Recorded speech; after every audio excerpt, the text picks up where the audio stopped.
Em nome do Pai que me criou, do Filho que me resgatou e do Espírito Santo que me santificou, divina vontade reina na minha vontade. Ó minha mãe, eu te amo e tu me amas. Dá-me um gole da vontade divina para minha alma. Me abençoa, Mãe, para que todas as minhas ações sejam feitas diante de vossos olhos maternais. Amém. Fiat. Especial Semana Santa. O Evangelho, como me foi revelado, de Maria Valtorta. O sábado antes da entrada em Jerusalém, a ceia de Betânia, Judas de Queriote decide. 28 de março de 1947. A ceia foi preparada na sala toda branca, onde Jesus falou às discípulas. É um completo esplendor de branco e de prata, no qual uma nuance menos clara é fresca e dada por uns feixes de ramos de macieiras ou pereiras, ou outras árvores frutíferas, cândidas como a neve, mas trazendo uma lembrança tão leve de rosas, que até faz pensar na neve que aflora de um beijo da aurora ainda distante. Eles se erguem de vasos bojudos ou de delicadas ânforas de prata, por sobre as mesas e os escritórios e os armários perfilados ao longo das paredes da sala. As flores espalham pela sala aquele perfume característico de flores de árvores frutíferas, com o frescor e o agradável amargor de uma primavera pura. Lázaro entra na sala ao lado de Jesus. Atrás dele, 2 a 2, ou em grupos mais espessos, vêm os apóstolos. Por últimos, as 2 irmãs de Lázaro e Maximino. Não vejo as discípulas, nem mesmo Maria eu estou vendo. Talvez elas tenham preferido ficar na casa de Simão, ao redor da mãe aflita. O dia já se inclina para o crepúsculo, mas alguns raios que ainda restam do sol batem nas cabeleiras sussurrantes de algumas palmeiras reunidas nos grupos a poucos metros da sala, e os passarinhos brigam antes de irem descansar. Além das palmeiras e do loureiro, além das sebes e das roseiras, dos jasmineiros e dos canteiros de lírios do vale, de outras flores e plantinhas odoríferas, a mancha branca, borrifada pelo verde tenro das primeiras folhas, de alguns pés de macieiras ou de pereiras temporonas no pomar. Parece uma nuvem que ficou emaranhada por entre os ramos. Jesus, ao passar por perto de uma ânfora cheia de ramos, observa. Eles já estavam com as primeiras frutinhas, olha só, lá em cima estão as flores, enquanto mais abaixo, e já caída, a flor está com o ovário já inchado. Foi Maria quem as quis colher e levou feixes delas também para a tua mãe. Ela se levantou ao alvorecer do dia, eu acho, por medo de que um dia a mais de sol acabasse com estas frágeis corolas. Fiquei sabendo há pouco dessa devastação, mas eu não senti aquele desprezo que sentiram os servos e agricultores. Pelo contrário, eu fiquei pensando que era justo oferecer-te todas as belezas da criação, a ti, Rei de todas as coisas.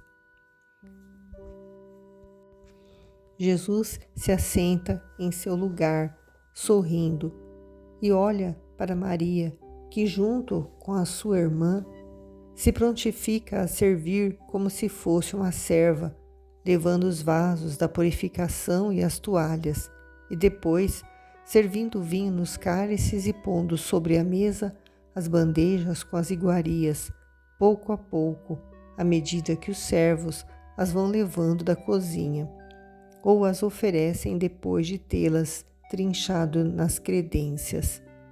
Naturalmente, se as irmãs servem com cortesia todos os comensais, os cuidados delas estão especialmente concentrados sobre 2 comensais que são para elas os mais queridos, Jesus e Lázaro.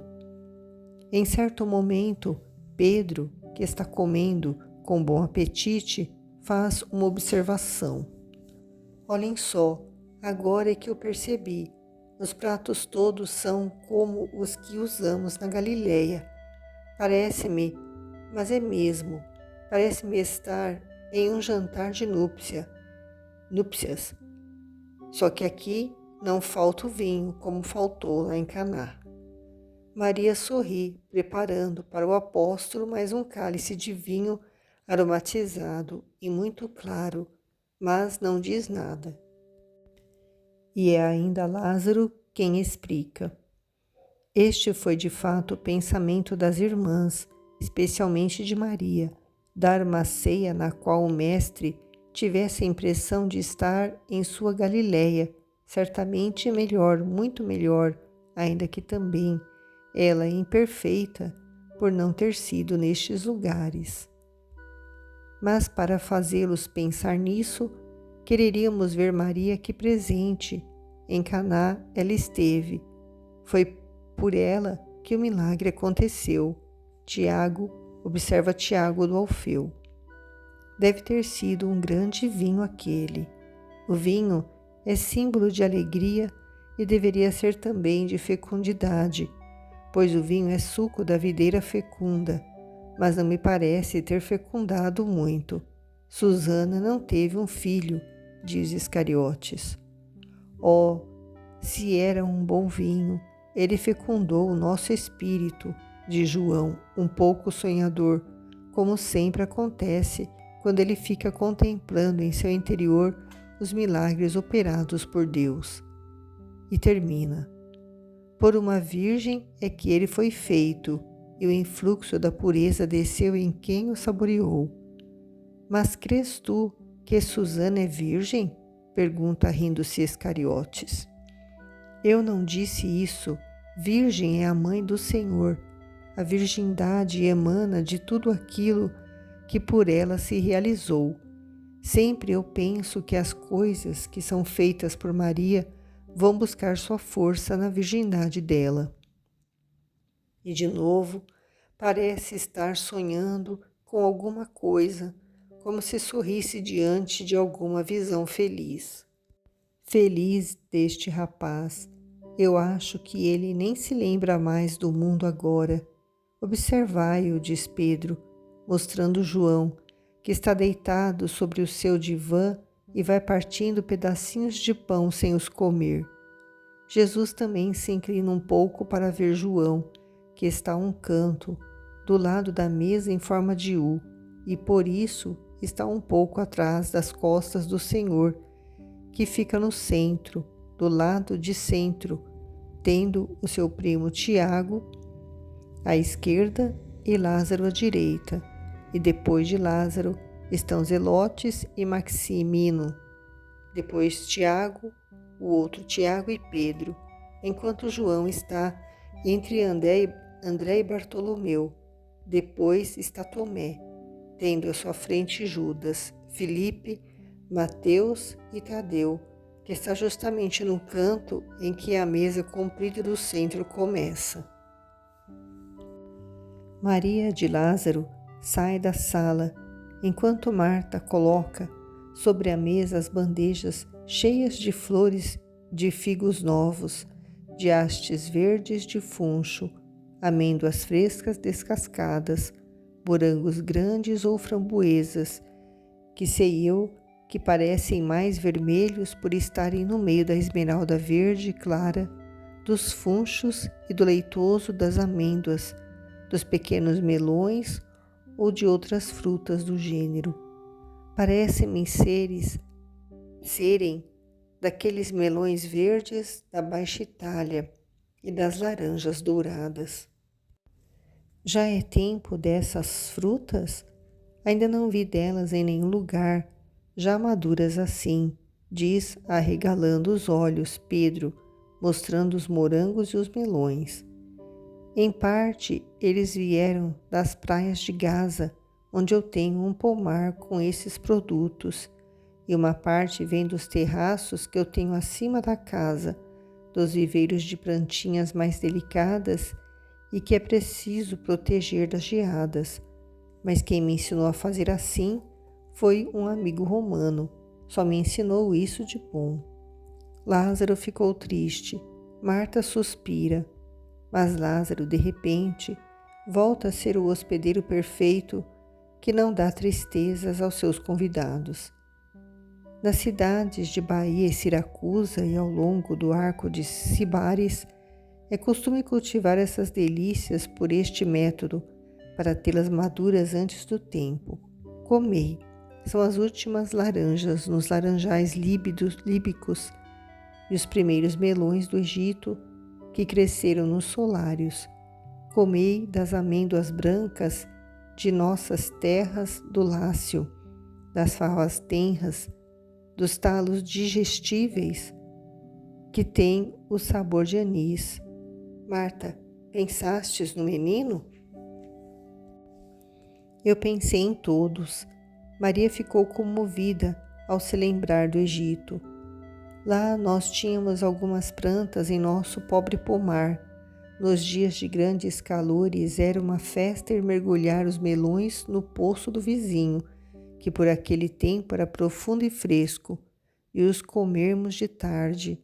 Eu me lembro, e eu tinha uma cabrita gulosa que precisava ser vigiada, porque era ávida das plantas e frutas tenras. Jesus, que falava com a cabeça um pouco inclinada, levanta e fica olhando as palmeiras que se agitam ao vento da tarde que já vem chegando. Quando eu vejo aquelas palmas, fico lembrando-me do Egito, daquela terra amarelada e arenosa que o vento movia facilmente do chão e lá ao longe tremiam ao ar rarefeito as figuras das pirâmides, os cales altos das palmeiras e a casa onde... Mas é inútil dizer, a cada tempo a sua preocupação e com sua preocupação a alegria. Lázaro, tu me darias algumas dessas frutas? Eu as quereria levar para Maria e Matias. Eu acho que Joana não tem dessas. Ela não tem, pois dizia ontem, quando falava de sua intenção de cultivá-las em Béter, fazendo construir uns solários, mas no momento não posso dar, porque apanhei todas as que estavam boas e por alguns dias vamos ficar sem frutas maduras. Mas eu as mandarei, ou então manda alguém vir apanhá-las na quinta-feira. Prepararemos com elas uma bonita cesta para os meninos. Não é assim, Marta? Sim, meu irmão, e colocaremos no meio os pequenos lírios dos vales que muito agradam a Joana. Maria Madalena está de volta e vai entrando. Ela traz nas mãos uma ânfora de gargalo fino, que termina em um pequeno bico muito gracioso, com o pescoço de um passarinho. É feito de alabastro, de uma cor amarela rosada, como a pele de certas pessoas louras. Os apóstolos olham para ela, talvez pensando que ela vai levando algum prato raro, mas Maria não vai para o centro, para o meio da mesa onde está a sua irmã. Passa por detrás das cadeiras-leitos para colocar-se entre a de Jesus e a de Lázaro, e aquela onde estão os dois Tiagos. Ela destampa o vaso de alabastro e põe a mão por baixo do biquinho para recolher algumas gotas de um líquido que pinga e está escorrendo lentamente da ânfora aberta. Uma fragrância fina de tuberosas e de outras essências, um perfume intenso e muito agradável se espalha pela sala. Mas Maria não está contente com aquele pouco que está caindo. Ela se inclina e quebra o pescoço da ânfora com uma pancada certeira contra o canto do pequeno divã de Jesus. O gargalo cai por terra. espalhando sobre o mármore do pavimento as gotas perfumadas. Agora a ânfora está com uma boca larga e a exuberância do unguento extravasa para todos os lados. Maria se coloca atrás de Jesus e derrama o óleo espesso sobre a cabeça do seu Jesus, impregna todos os seus cabelos e os puxa, para depois alinhá-los com um pente que tira dos seus cabelos e os põe em ordem sobre a adorável cabeça. A cabeça loura avermelhada de Jesus brilha como se fosse de ouro escuro, que fica muito luzidio depois de feita aquela unção. A luz do lampadário que os servos acenderam se reflete sobre a cabeça loura de Cristo como sobre um capacete de um bronze acobreado e muito bonito. O perfume inebriante penetra nas narinas, sobe a cabeça. É excitante como o rapé quando usado assim, puro e sem mistura. Lázaro, com a cabeça virada para trás, sorriu ao ver com que cuidado Maria está ungindo e alinhando as madeixas de Jesus para que a cabeça dele apareça em ordem depois da fricção perfumada. E não se preocupa com as próprias tranças, que não mais sustentadas pelo pente largo, que ajuda os grampos a cumprirem suas tarefas, vão se abaixando cada vez mais por sobre o pescoço e já perto de se afrouxarem para baixo completamente, por cima dos ombros. Até Marta está olhando e sorri. Os outros estão falando entre si em voz baixa, com diversas expressões nos rostos. Mas Maria ainda não está satisfeita. Ainda há muito unguento no vaso quebrado e os cabelos, mesmo sendo muitos, já estão saturados dele. Então Maria repete o gesto de amor que ela fez numa tarde já distante.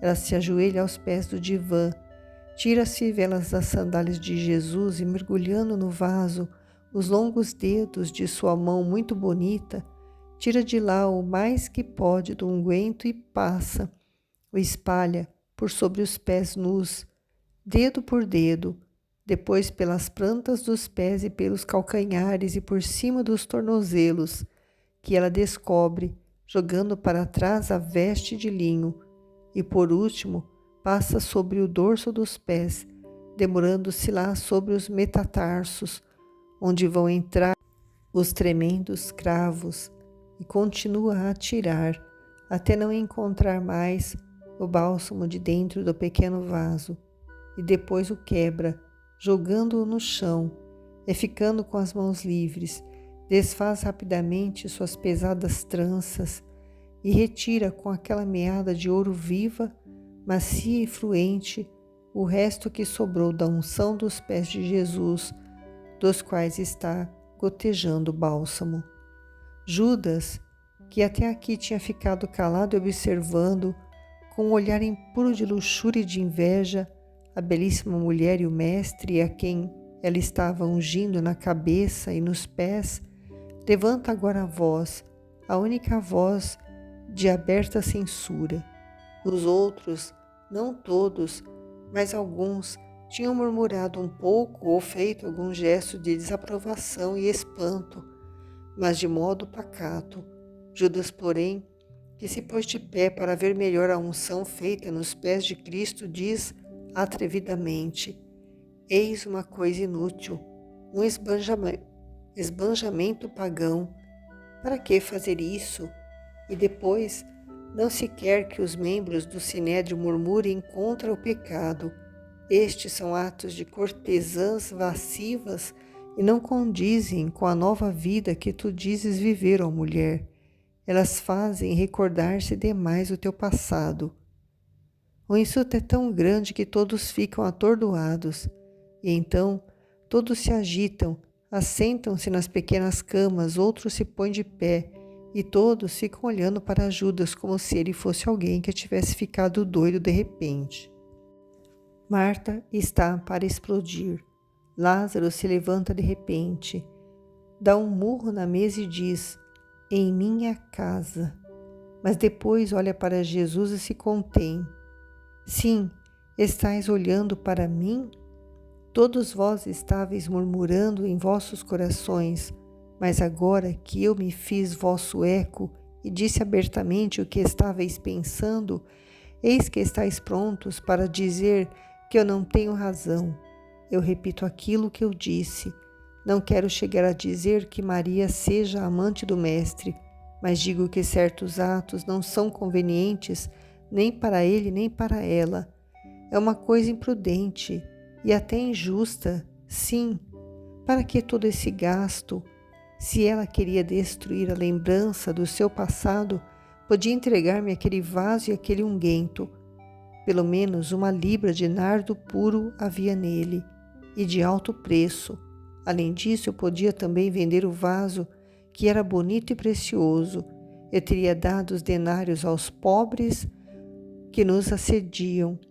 Pobres nunca faltam, e amanhã em Jerusalém serão muitíssimos os que pedem uma esmola.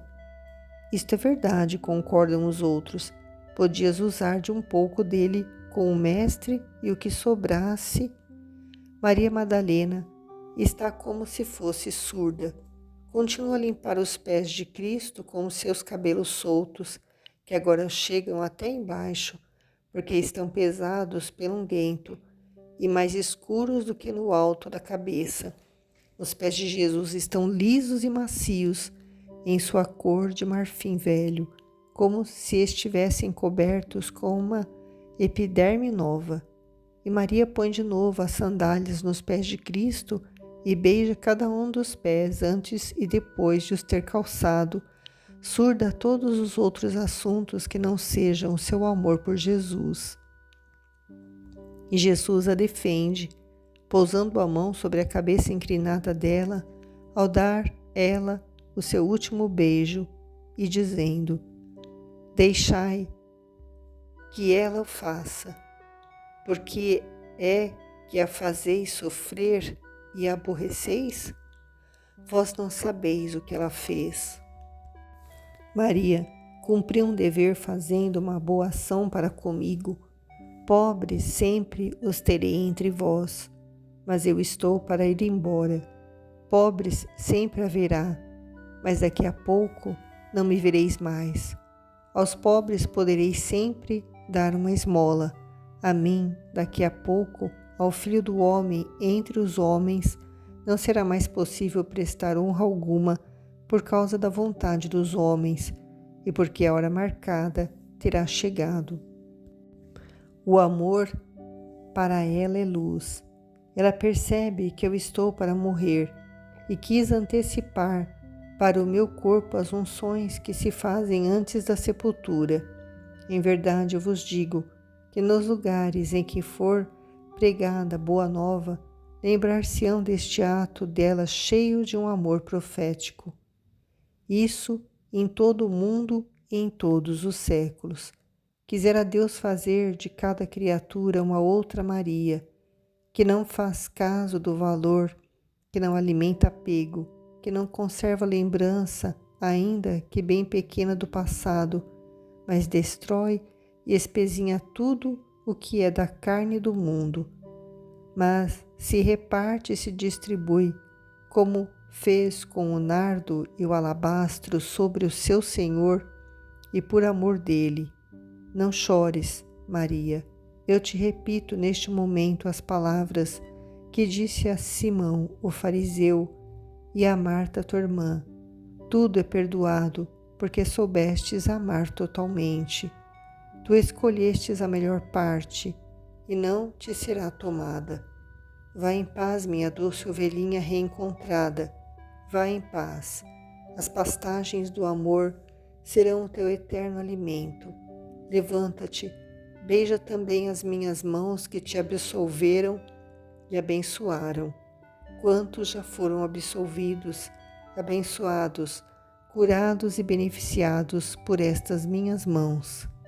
E, no entanto, eu vos digo que o povo ao qual prestei benefícios está preparando para estas mãos a tortura. Faz-se um silêncio pesado, no ar pesado por causa daquele penetrante perfume. Maria, com os cabelos soltos sobre os ombros, como se fossem um manto, e sobre o rosto como se fosse um véu, beija a mão direita que Jesus lhe estende e já não consegue afastar dela os seus lábios. Marta, comovida, vai para perto dela e lhe ajunta os cabelos soltos e os trança, acariciando-a depois e espalhando-lhe o pranto pelas faces, procurando assim enxugá-lo. Ninguém mais tem vontade de comer. As palavras de Cristo os fazem pensar. O primeiro a levantar-se é Judas de Alfeu. Ele pede licença para retirar-se. Tiago, irmão dele, o imita, e assim fazem André e João. Ficam os outros, mas já de pé, ocupados em purificar as mãos nas bacias de prata que os servos lhe estendem. Maria e Marta fazem o mesmo com o mestre e com Lázaro. Entra um servo e se inclina para falar com Maximino. Mestre, diz Maximino, depois de eu ter ouvido, há pessoas que quereriam ver-te. Elas dizem que vêm de longe. Que faremos? Jesus chama Filipe, Tiago de Zebedeu e Tomé e lhes dá esta ordem: Ide, evangelizai, curai, fazei tudo isso em meu nome e anunciai-lhes que amanhã subirei ao templo. Será bom dizer isso, Senhor? Pergunta Simão Zelotes. É inútil deixar de dizê-lo, porque já foi dito, mais pelos inimigos do que pelos amigos, na cidade santa. Ide. Para que o saibam os amigos, vá lá, mas eles não traem. Eu não sei, como é que os outros podem sabê-lo. Entre os muitos amigos sempre há algum inimigo, Simão de Jonas. Já são demais os amigos e com muita facilidade acolhidos como tais. Quando eu penso quanto tive que insistir e esperar, mas eram aqueles os primeiros tempos e nós não tomamos muito cuidado. E isso foi um mal, mas isso acontece com todos os vencedores. As vitórias perturbam a limpidez da vista e enfraquecem a prudência no agir. Eu falo de nós, discípulos naturalmente, não do Mestre, ele é perfeito. Se tivéssemos ficado no fim só nós 12, não se poderia tremer por medo de traições. Mente desavergonhadamente Judas de Queriote. É indescritível o olhar que Cristo pousou sobre o apóstolo traidor. É um sinal de advertência e de uma dor infinita. Mas Judas não o interpreta assim. Ele, passando pela frente da mesa, vai andando como quem quer sair. Jesus o acompanha com o olhar e quando vê que ele vai sair mesmo, lhe pergunta: Aonde vais? Para fora, responde evasivamente Judas. Para fora deste quarto ou para fora desta casa? Para fora, assim, para caminhar um pouco. Não vá, Judas, fica conosco. Já se foram embora os teus irmãos e João com André, por que eu não devo ir? Tu não vais descansar com eles. Judas nada responde, mas obstinado sai. As palavras não se ouviram mais na sala. Os hospedeiros e os 4 apóstolos, Pedro, Simão, Mateus e Bartolomeu, ficaram. Eles se olham uns aos outros. Jesus olha para fora. Ele se levanta e vai para uma das janelas a fim de acompanhar com a vista os gestos de Judas. E quando o vê saindo da casa, já vestido com o manto e dirigindo-se para a cancela, que daqui não se vê, chama-o em voz alta. Judas, espera-me, eu preciso te dizer uma coisa. E empurra levemente Lázaro, que, prevendo algum sofrimento para o mestre, o tinha segurado com o braço pela cintura. Ele sai da sala e alcança Judas, que continua a caminhar, ainda que mais lentamente. Jesus o alcança a um bom terço da distância entre a casa e a cerca do jardim, perto de um pequeno bosque com plantas de folhas grossas, parecendo uma cerâmica verde escura, toda coberta de pequenas flores em ramalhete. E cada flor é uma cruzinha com umas pétalas amarelas e de um intenso perfume, mas cujo nome eu não sei. Jesus o puxa para trás daquela moita e, sempre segurando-lhe a mão apertada sobre o antebraço, torna a perguntar-lhe: Aonde vais, Judas? Eu te peço, fica aqui. Tu, que tudo sabes, por que me perguntas? E que necessidade tens de perguntar? Tu sabes que eu vou aos meus amigos. Tu não me dás licença de ir a eles, mas eu vou. Os teus amigos, a tua ruína é o que deves dizer. Tu vais para ela, vais aos teus verdadeiros assassinos. Não vá, Judas, não vás. Tu vais cometer um delito. Não vá, Judas, não vás. Tu vais cometer um delito, tu. Ah, tens medo? Afinal, tens medo? Afinal, se sentes homem finalmente? És um homem. Nada mais do que um homem, porque somente o homem tem medo da morte. Deus sabe que não pode morrer. Se procedestes como Deus, saberias que não poderias morrer e não terias medo, porque tu agora que sentes a morte de perto, tens esse medo comum a todos os homens e procuras por todos os meios afastá-la e ficas vendo em toda parte, em cada coisa, um perigo. Onde estão tuas belas audácias? Onde os protestos firmes de estares contentes, de teres sede, de consumares o sacrifício? Não tens mais nem mesmo um eco no coração. Tu pensavas que essa hora nunca chegaria e te fazias de forte, de generoso e dizias frases solenes.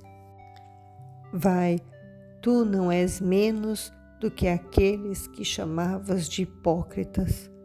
Tu nos lisonjeaste e nos traíste, a nós que por ti havíamos deixado tudo, a nós que por tua causa somos odiados. Tu és a causa de nossa ruína.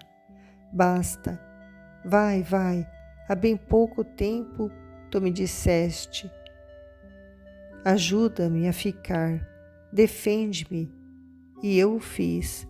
E que foi que valeu?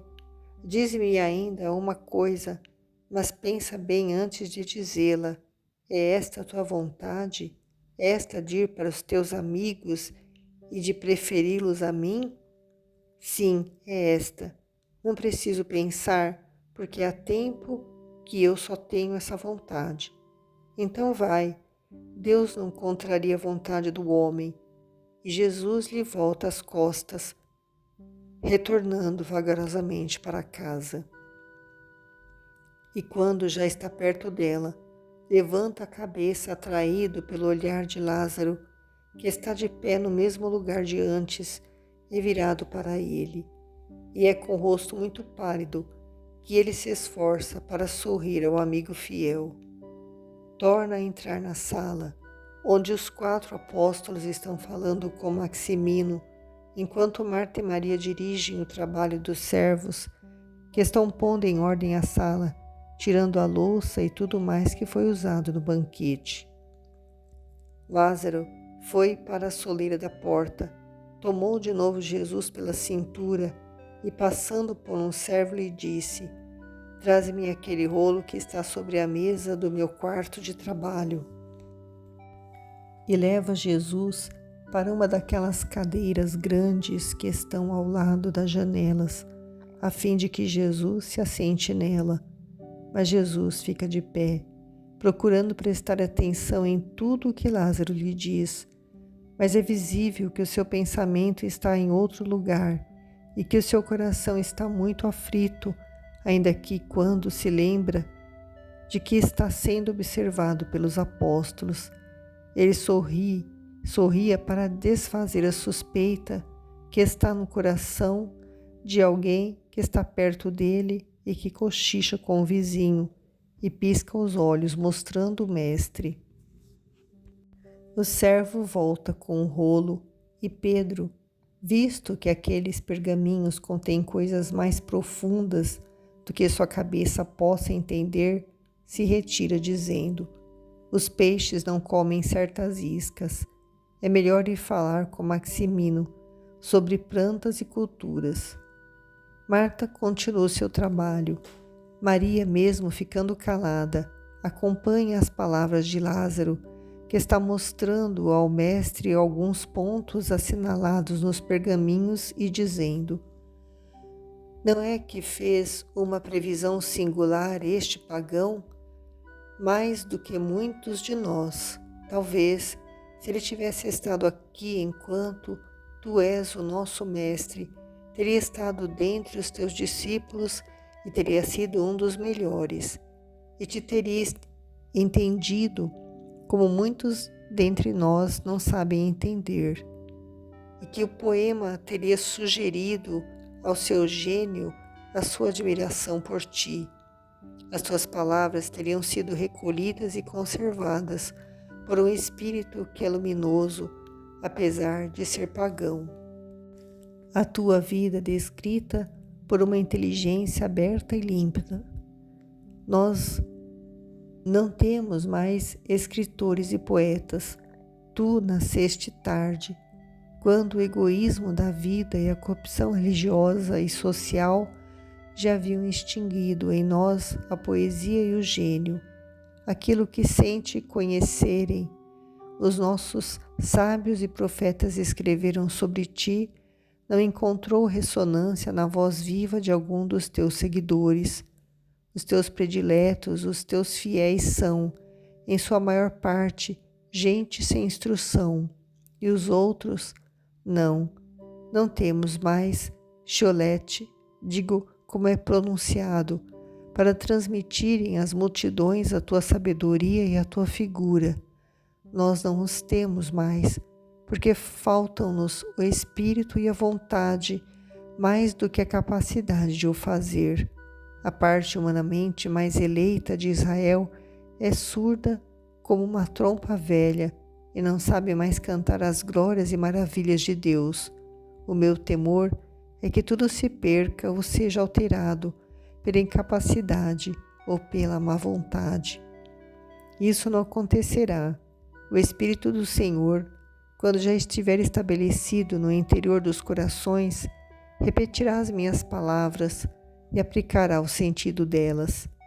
É o Espírito de Deus que fala pelos lábios do Cristo. Depois falará diretamente aos espíritos e os fará lembrarem-se de minhas palavras. Oh, se isso fosse logo mesmo, pois as tuas palavras têm sido tão pouco escutadas e menos ainda tão pouco entendidas. Eu penso que violento como um fogo que lança chamas, há de ser o rugido do Espírito de Deus, para esculpir com violência nas mentes aquilo que não quiseram acolher, porque era doce e brando. Eu penso que o Espírito chamejante queimará com as suas chamas as consciências tíbias ou os entorpecidas, escrevendo sobre elas as tuas palavras. O mundo deverá te amar, o Altíssimo assim o quer, mas quando será isso? Diz Madalena com o seu ímpeto habitual. Quando eu me tiver consumado no sacrifício de amor, então é que o amor virá. Será como a chama bela que se levanta por sobre a vítima imolada, e não se apagará essa chama, porque o sacrifício não cessará. Uma vez que tenha sido estabelecido, durará por todo o tempo que durar a terra. Mas então, tu deverias mesmo ser imolado para que isso acontecesse? Assim é. E Jesus faz o seu gesto habitual de adesão à sua própria sorte, com suas mãos viradas para fora e inclina a cabeça. Depois a levanta de novo a fim de sorrir para Lázaro aflito e diz: mas não será violenta como um rugido a voz imaterial do espírito de amor, mas será doce como o amor, o qual é suave como o vento de Niçã e contudo forte como a morte. É o inefável ministério do amor, o complemento, a realização do meu ministério, o aperfeiçoamento do meu ministério de mestre. Eu não tenho medo, como tu tens, ó Maria, que nada se perca daquilo que eu dei. Pelo contrário, em verdade, eu te digo que raios de luz serão lançados sobre minhas palavras e vereis nela o Espírito. Eu me vou serenamente, porque entrego a minha doutrina ao Espírito Santo e o meu Espírito ao Pai. Jesus inclina a cabeça pensando e depois, tendo colocado o rolo, que deu origem àquela conversação sobre uma espécie de alta credência ou cofre de ébano ou de outra madeira escura, toda marchetada com marfim amarelado, que 4 servos haviam transportado do quarto vizinho e na qual Marta está pondo em ordem as louças mais preciosas, diz: Lázaro, vem para fora, eu preciso falar-te. Já vou indo, Senhor. E Lázaro se levanta da cadeira na qual estava sentado e acompanha Jesus pelo jardim, que já vai ficando escuro enquanto vai morrendo no céu a última luz do dia, estando ainda fraco demais o primeiro esplendor da lua que mal se manifesta. Aqui, diz Jesus, colocarás a visão de 2 de março de 1945, o adeus a Lázaro. Desde este ponto, Jesus caminha dirigindo-se para além do jardim, lá para onde está o sepulcro que foi de Lázaro. Continua em O Adeus a Lázaro.